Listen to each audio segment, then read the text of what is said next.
Hey, my name is Laperia. Who was that? Hey, girl, crank it up already.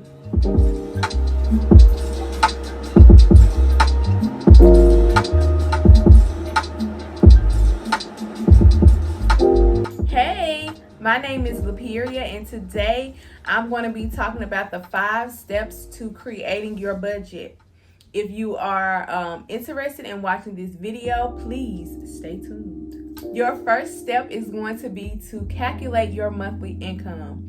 If you are an employee who gets paid by the hour, you're going to want to take your hourly rate by 160 hours for the month, and that will give you your monthly income from whatever job you're working. If you're a salaried employee, you'll have that amount already. It's set in stone. So whatever your check is going to be in April, that's what's going to be in May, and that's what it's going to be in June and in July.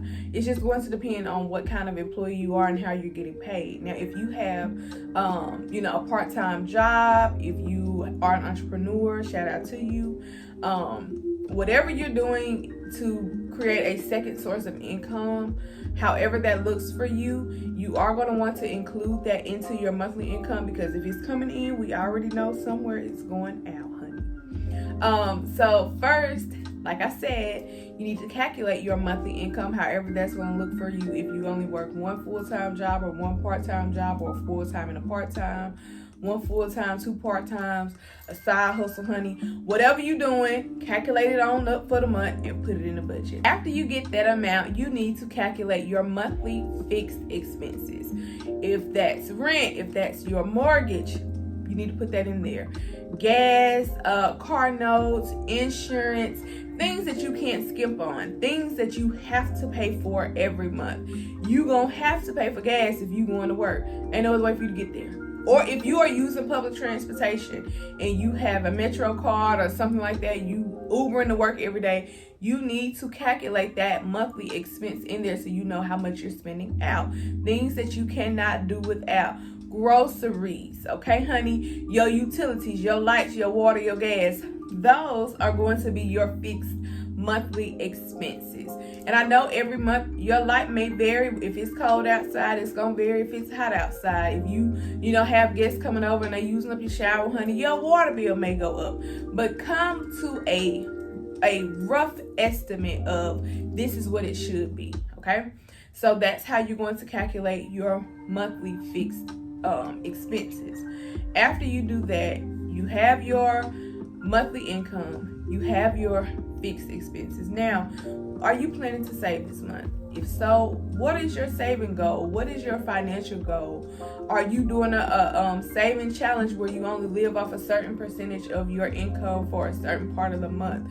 What are you doing to save your money? If that's what you're doing and you're saying, or if you're like me, I'm currently saving to move out. So let's say that I'm saving right now to, rent an apartment. I need 3 months of my rent set to the side. That's going to be about $955 if you followed along with the previous video about how we're going to move out and save our monies, honey, to move. Or it might come out after this. Who knows? But $955 was what I came up with when it came to renting an apartment in Brandon, Mississippi. That's what I'm looking at for the rent and the utilities. I need 3 months of that set to the side. That's my current financial goal. So how am I planning to meet that? Am I saving the $470 something a month, or am I just going to do $955 for 3 months, punch it on out? That's up to you. Or whatever your savings goal may be for the current time. You may just be saying, hey, I want to save X amount of money to buy a new car. Or, hey, I want a new gift for myself. I want a new iPad. That's roughly $1,000. But I don't want to spend that $1,000 right now. I want to save it up. What is your financial goal? What are you saving towards? What are you doing? You figure that out. Put that in your budget. Once you have, how much you make a month, how much your fixed is, and how much you're saving, how much you're putting to the side, now it's time to have fun. We done did what we have to do. Now let's do what we want to do. And what we want to do is go out to eat. I like to eat. Ain't no surprise. I like to eat. I like to go out with my friends. I like to go out with my family. I like to bowl. I like to have fun. I like entertainment. So now that we have looked at what we make, like I said, what we make, what our fixed expenses are going to be, the things that we cannot skip on, the things that are not going to be able to come out of our budget, we're not going to be able to move, or they're not going to budge. And then we've set our savings and financial goals. We're going to say, okay, we have a discretionary fund now. What are we putting in eating out? What are we putting in entertainment? What are we putting in, personal care? Once we've done that and we've gotten all of that situated, our income and our expenses, now we subtract our expenses from our income and see what's left. If there's nothing left, you've zeroed out for the month. Great job. You've done what you need to do. You've saved you some money and you've done what you want to do. Great, you in the game. If you are short, you're in the red by, let's say, $50, $100, you went $100 over. Okay, so what are we going to do? Are we going to go back? We have to go back and make this money work. If you're in the negative somewhere, you have spent too much money, and if you can, you need to make some adjustments. So let's say we go back and say, okay, well, my financial goal for this month was to save $955 to move out. And okay, that's not going to work. That's not going to work. Maybe I saved $900 and the extra $55 will go back. And so now I'm only short $45. So now let's go to our discretionary fund. Ooh, I put $100 for eating out. I mean, I really could. I could go off of 60. I could go off of 55. I go off of $55. Okay, so now there goes your $45 that you were missing, and now you zeroed out. Or let's say you had some left, honey. You had $100 left over. What do you want to do? Do you want to put that into your financial goal, or do you want to save that somewhere else? Do you want to put it in a high yield savings account? Do you want to invest it, or do you want to put it into your discretionary fund, honey, and have a good time? It's up to you. But you first need to, like I said, understand your money and how it's coming out. You want everything to either be zero or have over. If you're in the negative, you're gonna have to go back and look at your things.